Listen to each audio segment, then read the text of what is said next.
Assalamualaikum warahmatullahi wabarakatuh. Saya Dastin Dava Danendra dengan NPM 2235100031 dari program studi Teknik Informatika Universitas Islam Riau. Nah, di sini saya akan membuat video lagi masih terkait tentang mata kuliah dasar pemrograman mobile, yang mana di sini saya akan sedikit membahas tentang website dari developer, roadmaps, dan sedikit tentang React Native. Nah, pada video kali ini apa saja yang akan saya bahas? Yang pertama yaitu seperti yang tadi, developer roadmaps, dan yang selanjutnya ada the basic dari React Native. Nah, untuk developer roadmaps adalah peta jalan, panduan, dan konten edukasional yang membantu pengembang dalam memilih jalur dan mempelajari keterampilan baru. Jadi salah satu situs yang menyediakan developer roadmaps adalah roadmap.sh. Nah, roadmap.sh ini gratis dan tidak memerlukan langganan atau biaya tersembunyi. Jadi dia tidak ada pembayaran gitu. Nah, untuk developer roadmap.sh ini menyediakan berbagai macam peta jalan seperti peta jalan berbasis peran dan peta jalan berbasis keterampilan.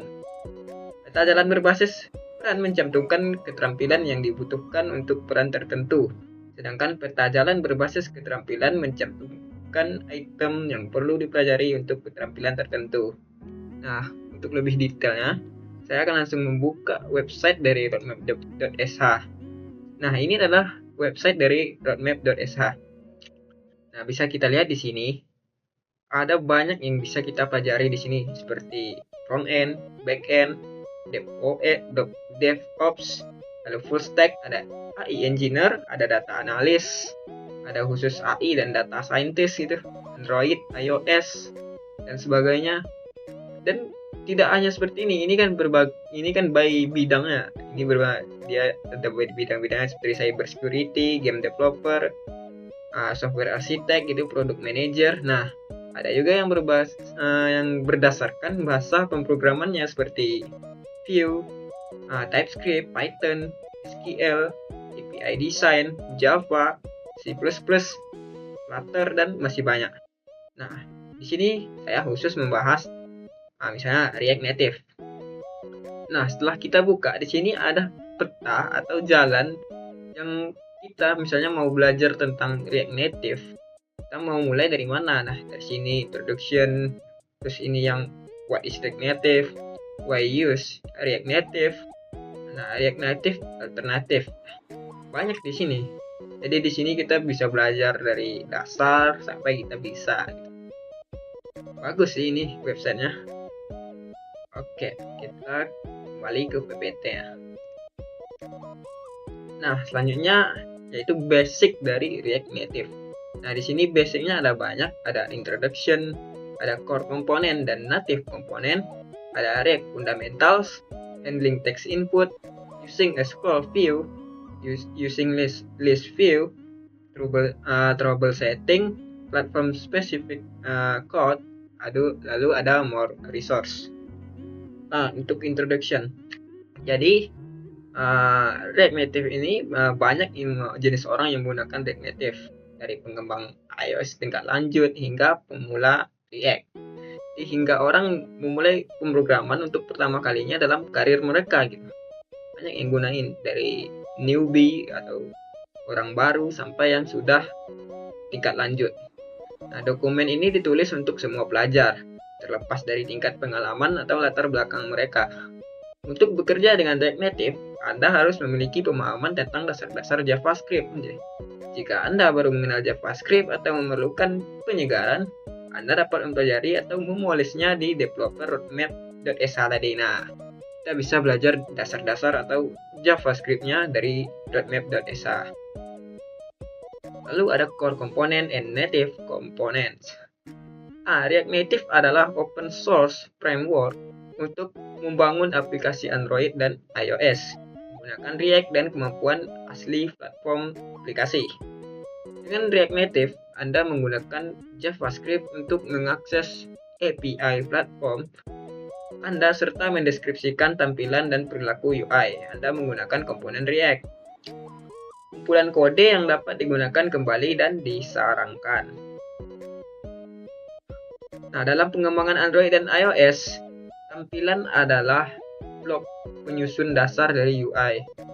Elemen persegi kecil di layar dapat digunakan untuk menampilkan teks, gambar, atau merespon masukan pengguna. Bahkan elemen visual terkecil dari sebuah aplikasi seperti sebaris teks atau tombol adalah jenis tampilan. Beberapa jenis tampilan dapat berisi tampilan lainnya. Nah, pemandangannya sampai ke seperti di samping. Nah, seperti ini ada baru spots untuk yang ini untuk yang Android, misalnya ini untuk yang iOS. Nah, ini dinamakan dengan komponen-komponen gitu. Nah, selanjutnya, dalam pengembangan Android, Anda menulis tampilan di Kotlin atau Java, menggunakan Kotlin dan Java gitu. Bisa Java, bisa Kotlin. Untuk pengembang iOS, Anda bisa menggunakan Swift atau Objective-C. Dengan React Native, Anda dapat menjalankan tampilan ini dengan JavaScript menggunakan komponen React. Saat runtime, React Native membuat tampilan Android dan iOS yang sesuai untuk komponen tersebut. Karena komponen React Native didukung oleh tampilan yang sama seperti Android dan iOS. Aplikasi React Native terlihat, terasa, dan berfungsi seperti aplikasi lainnya. Kami menyebut komponen yang didukung platform ini sebagai native komponen. Nah, selanjutnya kita membahas tentang core komponen. Tadi sudah kita bahas tentang native komponen. Nah, React Native memiliki banyak core komponen untuk segala hal, mulai dari kontrol hingga indikator aktivitas. Anda dapat menemukan semua didokumentasikan di bagian API. Anda sebagian besar akan bekerja dengan core komponen berikut. React Native menyediakan komponen UI yang bersifat lintas platform dengan analog di Android, iOS, dan web. Misalnya View pada React Native setara dengan View Group di Android dan UI View di iOS, dan Div di web. Komponen ini berfungsi sebagai wadah yang mendukung layout dan interaksi. Nah, komponen seperti text, image, scroll view, dan text input juga memiliki pandangan masing-masing untuk penampilan teks, gambar, scroll, dan input teks baik di Android, iOS, maupun web dengan fungsi serupa namun diimplementasikan sesuai platform. Selanjutnya kita akan membahas tentang fundamental dari React Native. Fundamentalnya ada seperti komponen. Komponen adalah blueprint yang menentukan tampilan elemen di layar. Komponen pertama yang ditulis dalam bentuk fungsi atau function gitu. Nah, seperti contohnya, di sini kita bisa membuat codingan const cat, yaitu function cat, menggunakan arrow function yang dimana isi functionnya itu yaitu teks, sebuah teks yaitu hello, I'm your cat. Nah, lalu selain komponen ada juga JSX, yaitu sintaks yang memungkinkan kita menulis elemen dalam JavaScript. Kita bisa menyisipkan ekspresi JavaScript di dalamnya. Contohnya seperti di bawah, yaitu di sini kita membuat elemen teks dengan isi name gitu. Lalu ada props. Props ini adalah properti yang digunakan untuk mengirim data ke komponen. Ini memungkinkan komponen bersifat dinamis dan dapat disesuaikan. Contohnya seperti cat name sama dengan spot. Jadi dia diberikan masukan atau input gitu, tapi bukan input dari user, dari codingannya. Lalu setelah props ada juga state. State adalah data internal komponen yang dapat berubah seiring waktu. Biasanya digunakan untuk interaksi pengguna. Dia bisa menggunakan hook use state, seperti misalnya const is hungry, set is hungry gitu. Jadi is hungry ini untuk nilai awalnya, dan set is hungry adalah apa yang akan dia lakukan. Lalu use state true gitu. Jika use state-nya bersifat true gitu. Penggunaannya, komponen dapat digunakan berulang kali dan dirender secara dinamis dengan props dan state untuk menciptakan antarmuka yang interaktif.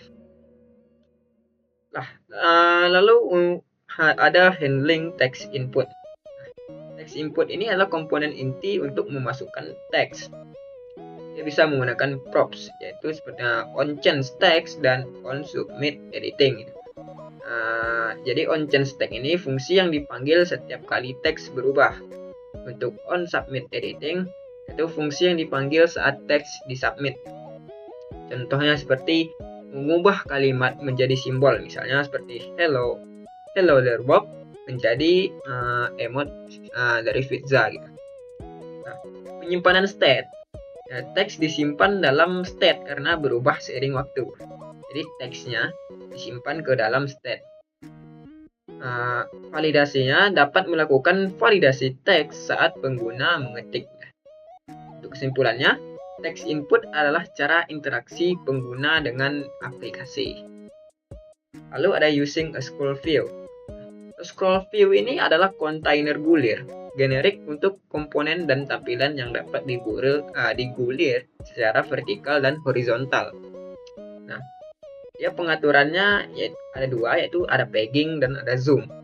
Nah, pegging ini digunakan pegging enable untuk memungkinkan pengguliran melalui tampilan dengan gestur geser. Zoom di iOS setel maksimum zoom scale dan minimum zoom scale untuk memungkinkan pengguna memperbesar atau memperkecil konten. Jadi pegging itu untuk menggeser, zoom itu untuk memperbesar atau memperkecil. Nah, keterbatasannya cocok untuk menampilkan sedikit item dengan ukuran terbatas. Dan semua elemen dalam scroll view dirender meskipun tidak terlihat. Jadi ada alternatifnya, yaitu gunakan flat list untuk daftar item panjang yang tidak muat di layar. Nah, komponen list dalam React Native menyediakan komponen list menampilkan daftar data seperti flat list dan section list. Nah, untuk flat list, dia menampilkan daftar gulir data yang mirip dan dapat berubah. Hanya merender elemen yang terlihat di layar, mengoptimalkan kinerja untuk daftar panjang. Dia memerlukan dua props, yaitu data dan render item. Contohnya, setiap item dalam props data dirender sebagai komponen teks. Lalu selanjutnya ada section listnya. Jadi section list ini digunakan untuk merender data yang dibagi ke dalam bagian logis, mirip dengan UI table views di iOS. Jadi penggunaan umumnya sering digunakan untuk menampilkan data yang diambil dari server. Nah, selanjutnya ada troubleshooting. Nah, troubleshooting di React Native ini ada yang pertama untuk port yang digunakan. Dia bisa menghentikan proses di port 8081 dengan cara sudo isof -i -2 8081. Lalu kill -9 PID gitu. Lalu dia bisa mengubah port, yaitu npm start minnya 4 kali, lalu port sama dengan 8088. Lalu ada kesalahan di npm. Untuk kesalahan npm bisa menjalankan sudo clone -r $user _.npm. Nah, bisa juga lalu jalankan kode yang di bawah ini. Untuk pustaka yang hilang, dia bisa caranya itu periksa dependensi dan jalankan pod install. Untuk tidak kompilasi Cocoa Pod, dia gunakan Cocoa Pods minfix, minreact, minnative. Untuk daftar argumen yang terlalu panjang, dia bisa lakukan reset user search header path. Untuk tidak ada transportasi tersedia, bisa melakukan load WebSocket setelah import React. Untuk shell command unresponsive, kita bisa mendowngrade Gradle ke 1.2.3. Untuk React Native initnya gantung, kita bisa menjalankan dengan verbose, yaitu dengan kode npx react strip native init strip verbose. Untuk tidak dapat memulai paket manager untuk yang Linux, bisa diatasi dengan cara NSPC. yaitu dengan kode kode di sini itu echo fs.inoTV.max _user _patches gitu. Nah, untuk error reaccess bisa kita jalankan sudo chmod +x android /grade lew. Nah, selanjutnya ada platform specific code. Saat membuat aplikasi lintas platform, Anda dapat memisahkan kode berdasarkan platform dengan dua cara, yaitu yang pertama modul platform dan yang kedua ekstensi file specific platform. Modul platform ini digunakan untuk mendeteksi platform aplikasi berjalan, baik itu iOS atau Android, dan menulis kode spesifik platform. Untuk ekstensi file specific platform, dia memisahkan kode menjadi file dengan ekstensi .ios.js untuk iOS dan .android.js untuk Android. React Native akan membuat file yang sesuai dan berdasarkan platform yang digunakan. Untuk deteksi versinya, untuk yang Android dia digunakan platform version untuk mengecek versi Android. Nah, untuk yang iOS dia gunakan platform juga version untuk mendapatkan versi iOS saat ini. Ekstensinya yaitu .native.js, digunakan untuk kode yang perlu dibagikan antara Node.js atau web dan React Native tanpa perbedaan platform. Jadi tipsnya yaitu konfigurasikan bundler ke bundler web untuk mengabaikan .native.js agar tidak ada kode yang tidak terpakai dalam bundle produksi. Lalu ada more resource. More resource ini adalah sumber daya tambahan untuk belajar React Native. Nah, langkah selanjutnya yaitu siapkan lingkungan, atur lingkungan pengembangan Anda, lalu alur kerja pengembangan, sesuaikan alur kerja pengembangan Anda. Lalu desain dan tata letak, rencanakan desain aplikasi Anda. Lalu ada debugging, temukan cara untuk memperbaiki kesalahan. Lalu cross platform, buat aplikasi Anda dapat dijalankan di berbagai platform. Nah, komunitas React Native itu juga yang merupakan source tambahan untuk belajar tentang React Native. Jadi bergabunglah dan berkontribusilah di sana. Nah, sumber belajarnya yaitu ada dokumentasi dari React, ada MDN JavaScript yaitu tutorial dan referensi tentang JavaScript, ada dokumentasi Android dan iOS, ada IDE. Ini disarankan menggunakan VS Code dengan alat React Native. Nah, jika Anda tertarik membuat native komponen atau modul, baca panduan untuk Android dan iOS. Nah, platform untuk dicoba yaitu ada Expo dan Ignite. Expo adalah alat dan layanan untuk membangun aplikasi React Native tanpa harus menggunakan Xcode atau Android Studio. Lalu Ignite adalah starter kit CLI dengan boilerplate React Native dan dukungan untuk Expo. Contoh aplikasinya, lihat showcase untuk aplikasi nyata menggunakan React Native. Lalu cek set contoh aplikasi di GitHub untuk eksplorasi lebih lanjut. Komunitas dan modul natif, jadi bergabunglah dengan komunitas untuk menemukan dan berbagi native komponen dan turbo modules.